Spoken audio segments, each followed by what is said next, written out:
వినాయక చవితికి plaster of Paris విగ్రహాలు కాకుండా మట్టి విగ్రహాలు ఏర్పాటు చేయాలని ఉప ముఖ్యమంత్రి పవన్ కళ్యాణ్ పిలుపునిచ్చారు. దీంతో విగ్రహాల కొనుగోలుపై ఆసక్తికర చర్చ మొదలైంది. కాకినాడ జిల్లాలో పవన్ కళ్యాణ్ పిలుపుతో మట్టి వినాయక విగ్రహాల కొనుగోలు ముమ్మరంగా జరుగుతుంది. పందిళ్లలో ఏర్పాటు చేసే పెద్ద విగ్రహాల విషయంలో మాత్రం ప్లాస్టర్ ఆఫ్ ప్యారిస్ విగ్రహాలదే విజయమనే చెప్పాలి. మట్టి విగ్రహాల రవాణా చాలా సున్నితంగా చేయాలని, అలాగే తయారీ కూడా కాస్త క్లిష్టతరమని, ధర కూడా ఎక్కువగానే ఉందని కొందరు చెబుతున్నారు. కాస్త ఆలస్యంగానైనా ప్లాస్టర్ ఆఫ్ ప్యారిస్ నీటిలో కరిగిపోతుందని, దీనిపై రాద్ధాంతం చేయడం అనవసరమని పీఓపీ విగ్రహ తయారీదారులు వివరిస్తున్నారు. ఇక ప్రతి ఏడాది పర్యావరణ హితం, పరిరక్షణ పేరిట మట్టి విగ్రహాలు, పీఓపీ విగ్రహాలు పేరిట చర్చ కొనసాగుతూనే ఉంది. దీనిపై మరింత సమాచారం మా ప్రతినిధి దుర్రాని అందిస్తారు.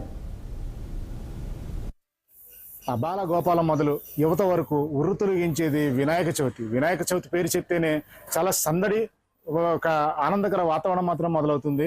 ఎందుకంటే పందిలు కట్టడం, ఆ తర్వాత వినాయకుడిని నిలబెట్టడం, ఆ తర్వాత 10 రోజుల పాటు 9 రోజుల నుండి 11 రోజుల వరకు రకరకాల కార్యక్రమాలు, భక్తి కార్యక్రమాలు అవనివ్వండి, వినోద కార్యక్రమాలు ఏర్పాటు చేసిన తర్వాత వినాయక నిమజ్జనం, ఇవన్నీ వరుసగా ఏడాదిగా ఏడాది జరిగే ఘటనలే.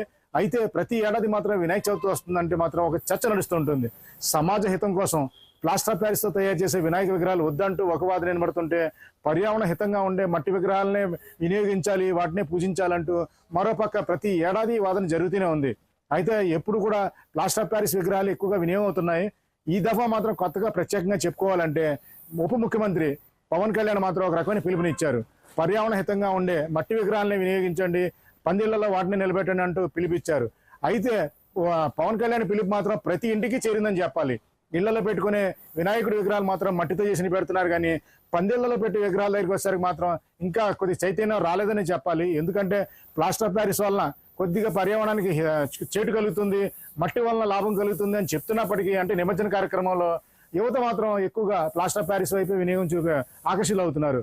దీనికి కారణం కూడా చాలా ఉన్నాయి. ఎందుకంటే ఆకర్షణీయంగా కనబడడం మొదలు ఈ వినాయక విగ్రహాలు మంచి రూపురేఖలు రావడంతో పాటు అనేక ఆకర్షణలు ఈ ప్లాస్టర్ ఆఫ్ ప్యారిస్ విగ్రహాల్లో ఉంటాయి. మట్టి విగ్రహాల్లో ఈ తీసుకొచ్చే ప్రయత్నం జరుగుతున్న కొద్దిగా పాటి మాత్రం అందులో కొద్ది ఫినిషింగ్ రావట్లేదని చెప్పుకుంటున్నారు. దీనివల్లనే ఈ విగ్రహాలని, ప్లాస్టర్ ఆఫ్ ప్యారిస్ విగ్రహాలను కొనుగోలు చేయడానికి చాలా మంది పందిళ్లను నిలబెట్టేందుకు ఆసక్తి చూపుతున్నారు మాత్రం వాస్తవం.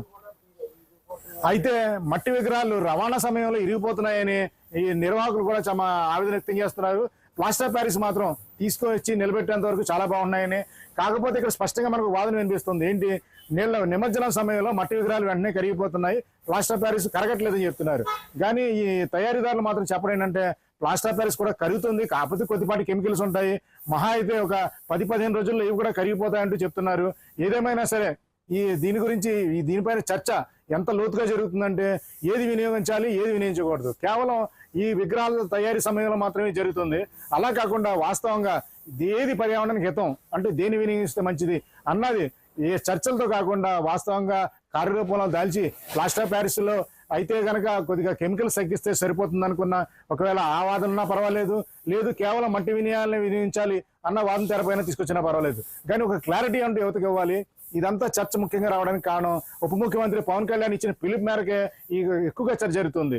ప్రస్తుతం అయితే కనుక ప్లాస్టర్ ఆఫ్ ప్యారిస్ విగ్రహాలు మాత్రం చాలా ఆకర్షణీయంగా ఉంటూ రకరకాలుగా, అంటే వినాయకుడి విగ్రహం మీద కిరీటం శ్రీకృష్ణ ధారవడం, లేదా పక్కన ఆంజనేయ స్వామి తలగా ముఖంతో మంచి వర్చస్సుతో కలిగి ఉండడం, ఇవన్నీ చూసుకుంటే కనుక వినాయక చవితి విగ్రహాలు మాత్రం ప్లాస్టర్ ఆఫ్ ప్యారిస్ ఒక విధంగా చాలా ముందున్నాయి.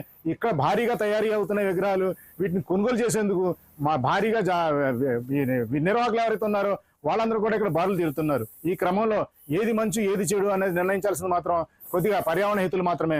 అందుచేత దీనిపైన చర్చ ఎక్కువగా కాకుండా ఏది తీసుకుంటే మంచిదని మాత్రం ఈ ఏడాది కాకపోయినా వచ్చే ఏడాది అయినా సరైన నిర్ణయానికి వస్తే మంచిదని చాలా మంది పేర్కొంటున్నారు. వీడియో జర్నలిస్ట్ చిన్నితో నదీం ఖాన్ దురాని, కాకినాడ.